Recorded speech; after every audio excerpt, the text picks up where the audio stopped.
avec Douglas. Donc, Douglas, tu parlais un peu du cas des jeunes de la délinquance à Mayotte.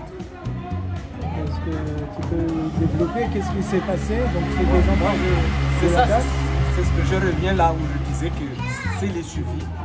Ces jeunes n'ont pas été suivis. Moi j'ai eu la chance que voilà, j'ai été avec des grandes personnes. Sinon je serais basculé aussi là-dedans. Mais j'ai été avec des grandes personnes en faisant du sport, le foot, fini le sport, j'étais dans la musique avec soit de Chigoma, soit de danse traditionnelle. Donc je me laissais pas. Le foot, la musique, c'était mon passe-temps. Mais d'après toi maintenant, qu'est-ce qu'on peut dire aux jeunes pour qu'il y ait un changement? Comment on peut sortir? La seule façon qu'ils peuvent s'en sortir, ces jeunes, c'est de leur donner du travail. Parce que ces jeunes, ils ont besoin de la nouvelle technologie. Ils ont besoin de suivre tout le temps, tous les jours. Donc, ils n'arrivent pas à en avoir, ils volent. Ils n'arrivent pas à acheter un téléphone de 100 € ou 350 €. Celui-là, il a fait un abonnement, il l'a trouvé à moins cher, paf, il arrache. Aussi, il y a des gens qui les encouragent parce que même si tu mets un code, 1000 codes, il y a des gens capables de les décoder. Donc, il n'a qu'à prendre le téléphone, l'amener chez l'autre, lui donner 20 €, l'autre, il enlève le code. Donc, c'est rentable pour eux. Ils trouvent de la nouvelle technologie, ils arrivent à le vendre à un prix moins cher parce que leurs besoins c'est tout de suite. Mais comment on peut se faire sortir Mayotte de cette asphyxie? Mayotte aujourd'hui est asphyxiée. Moi je me souviens à l'époque, nous on faisait des randonnées tous les samedis, soit samedi soit dimanche. Donc, on allait dans les écoles coraniques, on demandait au Fundi, telle date, telle heure, on va partir avec les jeunes. On va aller maison gouverneur, passer par maison gouverneur jusqu'à sortir Vaïbé. Et à Vaïbé, on prend le bus, on rentre ici. Des fois, on prenait le chemin de Vaïbé jusqu'à Chaweni, en revenant ici. C'est-à-dire qu'il y avait des occupations. En montant là-haut, c'était quoi? C'était que des fénécis, c'était que des mangues, il y avait plein de trucs à manger, à bouffer. Donc, tout le monde voulait partir en randonnée. Donc, il n'y avait pas un jeune qui s'ennuyait. Mais bon, voilà, l'autre a un Nintendo que moi, j'en ai pas. Bon, là, tu parles des jeunes, donc l'immigration venant des Comores. Maintenant, il y a d'autres immigrations. Qu'est-ce que tu penses? Parce qu'aujourd'hui, comme je disais tout à l'heure, c'est pas seulement les Comores, mais aussi de l'Afrique continentale. Est-ce que tu penses que l'Afrique continentale, Madagascar, ou bien même... Donc pour eux, ils ont été renseignés. C'est quoi, c'est pour ça que tu te bats tous les jours? Ils ont été renseignés. Plus il y a un encouragement qu'on a dit parler à Mayotte, c'est que de laisser aller. Rien n'est pris au sérieux. Donc vous pouvez rentrer même si vous voyez, vous laissez entrer. Ils n'interviennent pas. Heureusement, ils n'interviennent pas, il y a moins de morts à la mer. Donc vaut mieux, moi je préfère qu'ils les laissent entrer. Après courir avec. Mais au moins, il n'y a pas de morts en mer. Surtout ça, donc ça a baissé. Maintenant, dès qu'ils sont à l'intérieur, c'est à l'État de gérer ces gens-là. C'est en créant les foyers. Donc voilà, ces personnes-là, ils arrivent, on les envoie tous à Solidarité. Solidarité, c'est petit. Solidarité n'arrive pas à prendre tous les Africains, les Maghrébins, je ne sais pas quoi. Il y en a beaucoup trop. Donc la seule manière aussi de pouvoir gérer cette immigration, c'est en créant des emplois toujours. En créant des emplois comment? Aujourd'hui, ces clandestins-là, on les épouse. On met des enfants, on ne les reconnaît pas. C'est-à-dire que les Maoris aussi se marient, épousent des clandestins. Oui. Le pire des choses, c'est que la plupart d'entre eux, ils ont peur de leur femme. Ah, j'ai peur de mes enfants s'ils entendent que j'ai un autre enfant là-bas. Donc, ils prennent quelqu'un d'autre. Ils cherchent un autre jeune, un jeune qui a faim. Voilà, on les appelle tous des délinquants, mais moi je dis des jeunes qui ont faim. Moi je ne vais pas dire délinquants, ils ont faim. Ils ont faim de moyens. Donc, dès que tu dis, bon, tu as une carte d'identité? Oui, parce que la plupart d'eux, c'est jour ou bien carte d'identité. Oui, je te donne 1000 euros. Je te donne 1000 euros et tu reconnais cet enfant. Pendant 10 ans, tu reviens, je te donne encore 1000 euros. Donc, 10 ans et 2000 euros. Dans 10 ans, le mec il va toucher 2000 euros. Et pendant tous ces 10 ans-là, cette famille-là, il gagne quoi à la CAF, il gagne soit. Et le papa, malgré tout, c'est maoré, mais il a peur de reconnaître cet enfant parce que soit il est conseiller à Chikoni, ou bien à Bandrélé, je ne sais pas où.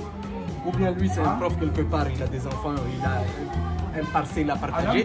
Dès qu'il met son nom là-bas, il sera obligé d'être là. De lui donner encore. Le maoré, il est complice.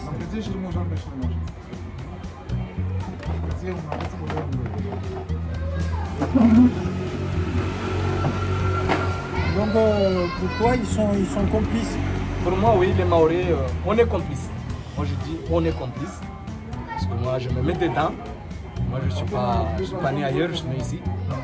On est tous complices parce que pourquoi on leur donne des maisons, on n'arrive pas à leur signer des contrats de bail parce qu'ils n'ont pas de séjour. Ou simplement, ils n'ont même pas leur passeport d'étrangers, soit arabes, soit chilités, soit je ne sais pas quoi. Il y en a de tout ici. Maintenant, il y en a de tout. On ne peut pas dire les Africains ou les Anjouanais ou les Grands Comoriens ou les Mouéliens ou les Malgaches. On a de tout. Okay. Donc, mais toi maintenant, si tu as quelque chose à dire au niveau du service culturel ou du conseil général pour développer, bon, ton domaine, donc c'est la musique. La politique, bon, c'est pas. C'est compliqué. Moi, je dis pour le service culturel. Il ne faut pas de la culture, il fait des cinémas. C'est ce qui se passe. Le service culturel, il devait faire tous les samedis, tous les vendredis, organiser un concert. Soit dans la salle de cinéma, soit je ne sais pas où. Nous, qu'on ne gagne rien, au moins on s'exprime. Ceux qui ont les cachets, on leur donne leur cachet. Qu'est-ce que tu leur dis aujourd'hui? Qu'est-ce que tu peux leur demander? Qu'est-ce que tu conseilles? Est-ce que tu as des conseils pour développer? Ne serait-ce qu'avoir un studio digne de ce nom, un studio d'enregistrement par exemple. Qu'est-ce que ça serait le top. Si le service culturel met un studio pour ceux qui n'ont pas les moyens, ils arrivent à gagner 100 euros par mois. Donc il arrive à faire son album à 50 euros. Ça va. S'ils sont aidés, le service culturel aide les artistes. Au moins ça. S'inscrire à la SACEM choisit la musique qu'il veut, il change quand il veut, il laisse que les paroles. Mais toute la musique, il le modifie. Parce que c'est plus à toi. Moi, je ne suis pas déclaré à la SACEM, donc ma musique reste la mienne. Donc, tu n'as pas de conseils je ne sais pas si tu avais la possibilité de changer quelque chose? Mais changer le gouvernement qui est à l'heure actuelle. Voire changer notre personne. Les élus. Notre groupe. Voilà. Changer notre président et notre secrétaire. Voilà. Qu'on va voir le service culturel va marcher comment. On va prendre Baron par exemple, on va le mettre là. Lui c'est un ancien percussionniste, c'est un chanteur, c'est un mec qui fait tout. Que eux ils gèrent des associations ici, ils étaient à TFM, il est avec Aoulad de Mtsapiri, il est avec toutes les associations culturelles, il est là. Même le Dinaou, il est là. Même si tu lui donnes un tam-tam là, vas-y, joue-moi un chengue, il le joue. Donc, quelqu'un comme ça, il fait quoi à la mairie, service technique? Il devait être service culturel, voilà. Bon, enseigner son savoir-faire. Mais tous ces gens-là, il y a Mohamed Hassan par exemple, lui c'était un soliste. Il y a Bamzungu, il y en a plein. Que eux, moi, je les ai entendus en Tsapiri. Moi, je descendais jusqu'à chez Mama Sharaf là-bas parce que j'entendais le boum boum ici en haut. Je le suivais, j'étais jusqu'en bas. Donc toi, tu conseillerais que ces gens-là se prennent les responsabilités de se lancer? Il y a Mourid, américain, là, Mouni, là. Tout le temps, il est là, avec son batterie. Et si le service culturel l'avait pris, tiens, reste là, il y en a des jeunes, apprenez à jouer la batterie. On n'allait pas prendre des musiciens malgaches, africains, pour venir nous accompagnaient. On allait prendre Mourid, on allait prendre Baron, on allait prendre Mamadou Hassan, on allait prendre, je ne sais pas, les grands qui sont là. Donc ça c'est le conseil qui est évident, que tu trouves évident. Oui, en Sapéré, on a des stars. On a des musiciens qui sont là pour gagner leur vie. Ils ont laissé cette musique. C'est ce que je disais que moi, on m'a dit, la musique n'a pas d'avenir. C'est comme le football, c'est comme le sport. Il n'y a pas d'avenir. On fait juste pour le plaisir. À la mosquée, aller au travail. Est-ce que c'est pas la religion justement? C'est pas la mosquée qui fait que... Non, c'est pas la mosquée qui... C'est pas la religion qui... Non, c'est pas la religion. Parce que même les professeurs de Dahira doivent gagner quelque chose.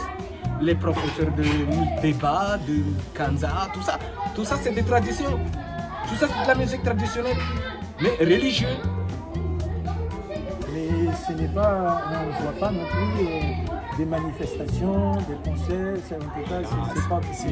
Quand il y avait Ismaël Kordji, service tu peux rappeler culturel, qui c'est Ismaël Kordji? Le président, il est au conseil général, il est chargé de, voilà, des terrains que voilà, l'État qui sont donnés à l'État, or que c'est des terrains qui appartiennent aux Maoris. Il y en a où ils ont payé, ils vont encore repayer. Parce que moi, on m'a dit d'aller encore repayer. Voilà. Donc lui, il était service culturel, c'est lui qui a commencé à faire les festivals. Il a mis Kassav, il a mis pas mal de monde. Qui, bon, le jour il a été développé par lui, en faisant emmener des grands qui savaient jouer du begin. Le begin, parce que moi je dis le begin, la voix, il y avait... Quand lui il était en poste, les choses bougeaient. Oui, il ne pouvait pas faire 2 samedis. Dans un mois, il pouvait organiser un débat, il pouvait organiser un midi.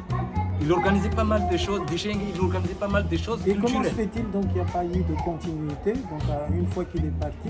Bon, parce que...